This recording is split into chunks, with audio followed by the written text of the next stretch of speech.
On October 4th, 2018, New York City experienced what looked like its first Mafia-style public execution in decades, when 71-year-old Sylvester Zottola was shot 5 times while waiting in his car at a McDonald's drive-thru in the Bronx. The media would immediately describe him as a Bonanno family associate in the days following his death, but his time working with organized crime was mostly decades behind him, and he used the proceeds he made from criminal activities as seed money to build a real estate empire.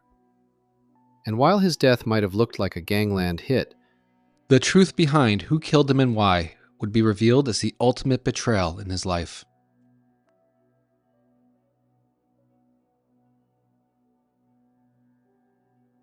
Sylvester Zottola, known by his mob nickname of Sally Daz, was not your typical mafia wannabe. While he fell under the category of associate, that title is a broad term used to describe anyone doing business with a mafia member. Some guys have the ambition to one day become made men, while others are just looking for an opportunity to make some quick money. Zottola was closer to the second category. Born in 1947, Zottola spent his whole life living in a heavily Italian section of the Bronx. Most of the details of his early days have been lost to time, but it's believed that he started his company, Daz Amusements, around 1970. It probably began with supplying and servicing vending machines, but in those days of New York, to be in that business, you needed to have the support and backing of the mob. And this brought him into the Bonanno family's orbit. From this moment onwards, this business relationship made him a mafia associate. During the 1990s, he became close with Vinny Basciano. Basciano was 12 years younger than Zottola, and he was a rising star in the underworld. By the year 2000, he would become a capo regime with his own crew, and just 4 years later, Joe Massino promoted him to the position of underboss. Zottola thrived during his partnership with Basciano, and vending machines were not the only things he supplied. He also expanded into slot machines and video poker. Essentially, he became the exclusive supplier for the Bonanno family's gambling operations. Basciano provided the opportunities, while Zottola provided the machines and timely servicing should there be any mechanical problems. But all good things don't last forever. In 2004, after losing his trial, Joe Massino became the first boss of the 5 families to turn into a government witness so that he could avoid the death penalty. Part of his deal included him wearing a wire when meeting with Basciano, who was also imprisoned. During their conversation, Basciano admitted to ordering the murder of Randy Pizzolo to make an example out of the loose cannon associate so that others would get in line. In 2011, he was convicted for this killing, which was his second murder rap. He received an additional life sentence, and there is no chance of him ever becoming a free man again. With his patron off the streets for good, Sylvester Zottola continued his video poker machine business, but its importance began to decline to both him and the mob. While he didn't make a clean break from his Cosa Nostra associates, he was less close to them as he got older. And for a guy who made money through the Mafia, Zottola was pretty prudent with his finances. He wasn't a cheap spendthrift, but he didn't waste money on activities like gambling either. Instead, he bought real estate. He had been buying real estate since the 1970s and seemed to have a natural understanding of the property market as well as construction. The accumulation of this portfolio was a slow process, but by the time of his death, it was valued to be worth about $45 million. The core of the portfolio was multifamily housing. These brought in about $1.5 million in rent annually. He also built single-family attached brick houses as well. By the 2000s, the vending and gambling machine business was essentially dead, while the real estate empire was thriving. Zottola was a man who was very family-oriented, and he constructed a compound at Locust Point in the Throgs Neck section of the Bronx, which was right on the water. Here, multiple generations of his family lived together. He had also been grooming his sons Salvatore and Anthony to run his business and eventually take it over. To me, this was an American success story. Zottola was a man who came from nothing and ended up becoming a millionaire many times over. Sure, the origins of his wealth came from basically illegal activities, but he did the best with the cards that his life dealt him without anyone getting hurt. And more important, he left that world to become completely legitimate. So what went wrong? It started in September of 2017 when a stranger attacked him outside of his Bronx home. At the time, it felt like a random attack in a city that was growing a little more lawless every day under Mayor Bill de Blasio. In retrospect, it was more of a warning or a test to see how vulnerable the man was. Later that year in November, while Sylvester was driving on a parkway, another car pulled up next to him and a masked man opened fire on his vehicle with a gun. No one was hurt, and Sylvester was able to drive away and escape his would-be assassination. It's important to note that while Sylvester Zottola was now a legitimate businessman, he was still an old-school guy from the Bronx who came up through the tough world of organized crime. His reaction to the attempt on his life was to buy a gun and keep it on himself at all times. But with New York's strict gun laws, he was forced to purchase one illegally. But while he carried it on him when he was outside, he didn't keep it near when he was at home, and it didn't do him any good on December 27th of that year. Around 11:30 that night, Zottola was alone in the main house of the compound when three men, who were believed to be members of the Bloods gang, slipped onto the property and broke into the house. But this was not an attempt to rob him. They were here specifically to kill him. The first violence broke out when they hit Sylvester in the head with a handgun as they tried to knock him out. That didn't work, and the old man fought back much more ferociously than they anticipated. They stabbed him multiple times in the torso and then cut his throat. The struggle was loud, and with the other houses in the compound occupied, the attackers fled, thinking that they had killed him. But Sylvester Zottola was much tougher than anyone had thought. His son Salvatore ran into the house and found his still conscious dad in a pool of his own blood. He called an ambulance and kept his dad awake while they waited for it. He was rushed to Jacobi Medical Center and was in critical condition for days. Because of the brutality of the attack and the fact that 911 was called, there was no way to keep the police from getting involved. The assailants would not be caught, and the cops figured that this was either a botched robbery or a message from the Mafia, given Zottola's past. Everyone in the family was questioned, and while Salvatore was the one who discovered and saved his father, Sylvester's other son, Anthony, seemed especially distraught. The truth was, he was genuinely upset, but not because his father was nearly killed. He was angry that the assailants did not finish the job. In between his interviews with the police, he was texting a man who was a leader of the Bloods gang named Bouchon Shelton, complaining that the actors in the movie had failed to deliver. Anthony was the one behind these attempts on his father's life, and he even provided the instructions for how the attackers could bypass the compound's security. The hatred that this son had for his father was motivated by greed, and its true extent would remain hidden for another year. The genesis for Anthony's bitterness came from a failed business deal he brokered in 2017. He wanted to sell off a chunk of the family's real estate empire that his father built, and he engineered a deal to unload some properties for $27 million. But when the paperwork was finalized, Sylvester refused to sign off on it. His goal was to pass these properties on to future generations. This was a business empire that would grow and provide a wealthy lifestyle for his grandchildren's grandchildren. And his reluctance makes a lot of sense too in retrospect, when you think about how much value the dollar has lost over the years due to inflation, while assets like properties have increased in value.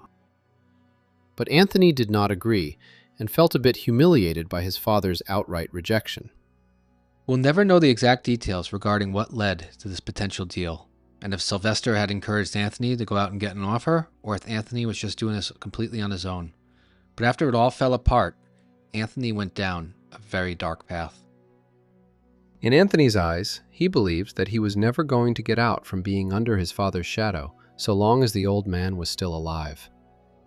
He also disagreed with the way his father carried himself and did business. He was too old-fashioned, while Anthony viewed himself as a modern businessman. But for now, with Dad still alive, he played the role of a concerned son and stayed close to the old man, pretending to offer support while secretly collecting intelligence for the next attempted hit. The first half of 2018 was relatively quiet as Sylvester recovered from his attack and then increased the security at his home.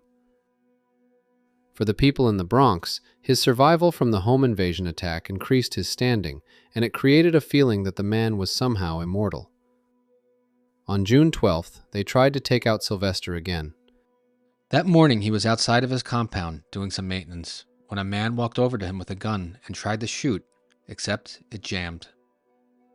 Sylvester had his illegal gun on him and fired back at the assailant, which was unexpected. This spooked the shooter, and he ran off. In a bizarre twist that could only happen in a place like the great state of New York, Zottola found himself arrested because of the illegal handgun. The fact that it was self-defense, and that if he did not have it, then he would be dead, did not seem to matter to the prosecutors. In fact, these charges only put his life in greater danger, as he now had to appear in publicly scheduled court appearances that would make it easier for him to be found by the people trying to kill him. By the time summer was in full swing, Anthony decided that his brother Salvatore was also a problem, if both brothers were going to split the real estate empire. Anthony wanted everything for himself.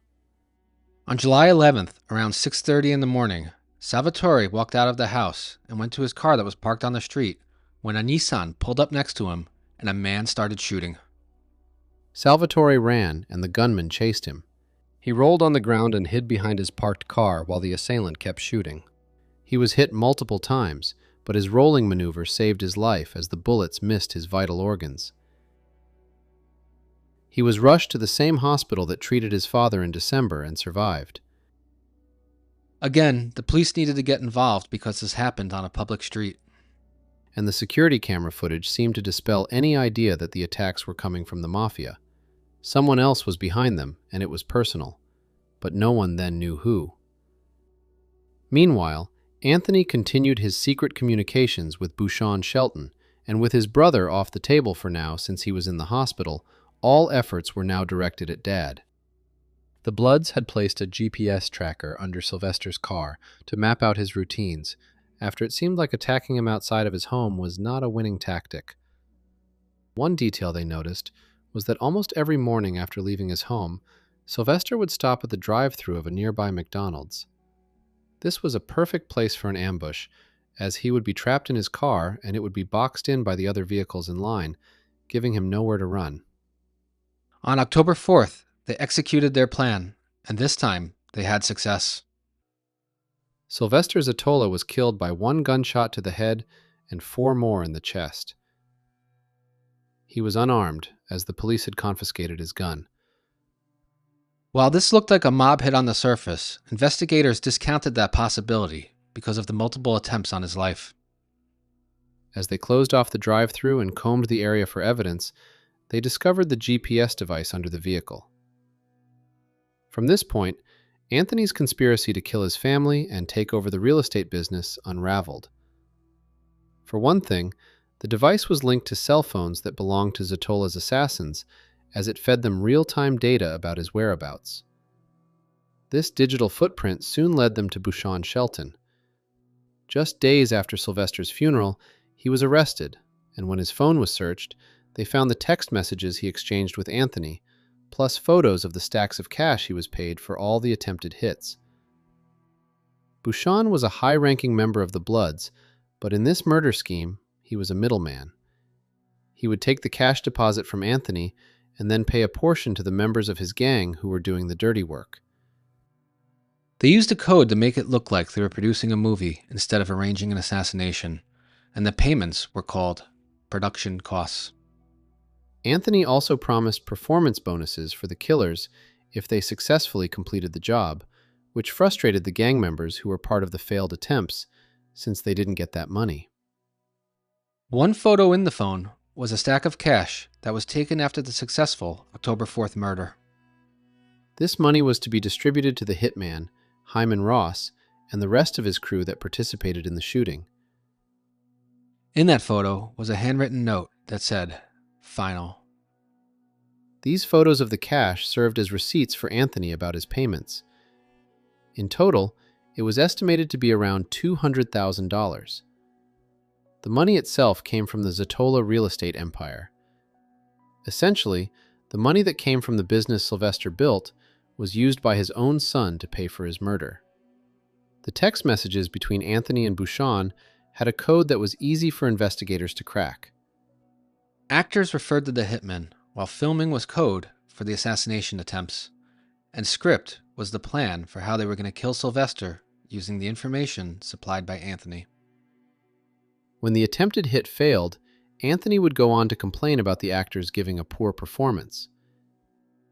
The investigation into the murder forced detectives to take another look at the failed assassination attempts on Zottola, and they soon identified the man in the August 2018 shooting to be Ron Caby. Caby quickly cooperated and detailed how he was hired by Bouchon after being released from prison and was involved in all of the failed murder attempts on Sylvester. The evidence against the man who hired Caby was overwhelming. Now, Bouchon Shelton was arrested in October of 2018, but it would be almost 8 months before Anthony had handcuffs slapped around his wrists, despite investigators knowing his involvement. The reason for the delay was strategic. The first goal was to perform a forensic audit to show how cash from the family's real estate money was embezzled and then used to fund the murder attempts. The second was to slowly work on the Bloods members and Bouchon to get them to confess and flip on Anthony. They also worked through the data from cell phone tower pings to track Anthony's whereabouts so they could map out where and when he made the payments to Bouchon and how those dates coincided with each attack. The government approached this conspiracy as a RICO case. The criminal enterprise was Anthony working with the Bloods to take out his father, and the pattern of racketeering was the multiple failed murder attempts that culminated with the successful hit. This would allow Anthony to get a life sentence, even though he didn't pull the trigger. Anthony was arrested in June of 2019, and it shocked both his family and community once the details became clear. The trial was delayed due to the COVID-19 pandemic, but it finally happened in 2022.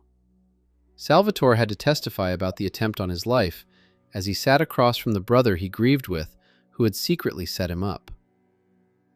Anthony was found guilty for his role and will spend the rest of his life in prison. One person who has been particularly hurt by this is Sylvester's widow. She lost her husband to the greed of her son, who will now rot in prison.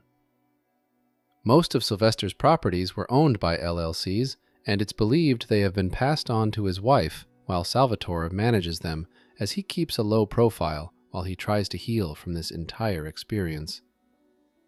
New York State has slayer rule laws, which means that a person cannot benefit from the estate of their victim. In the end, Anthony will get nothing. It's unclear of what the position of his children will be. I consider myself to be pretty family-oriented, so stories like this, where a child who is given everything just viciously turns on their parents, always gets to me. Sylvester Zottola made his first fortune in organized crime, but there is no evidence that he ever hurt anyone. He was just a guy trying to do the best in his circumstances, and that was one of the only options he had. And he turned that into his advantage by leveraging it into a legitimate $45 million business empire. He was a successful, self-made man, and it's always a shame when you hear stories about accomplished people who are killed by their own children, either out of greed or spite. It seems like the ultimate failure when you had a lifetime of success. Just after Christmas in 2017, Anthony texted Bouchon saying that he was changing the location of the last scene. They were now going to film in his dressing room. "I got the keys to the dressing room," he typed, meaning that he was going to leave the front door to his father's home unlocked. When that attempt on Sylvester's life failed, Anthony stayed behind to clean up the blood while everyone else went to the hospital right away. He then invoiced his father $3,450 for doing that. One last thing I will say is that while detectives were very diligent in investigating his murder, it's a shame that they didn't put in that much effort when they were looking at the multiple assassination attempts on his life. The only real response he got from law enforcement during that time was gun charges and his weapon taken away, so that in the end, he couldn't defend himself.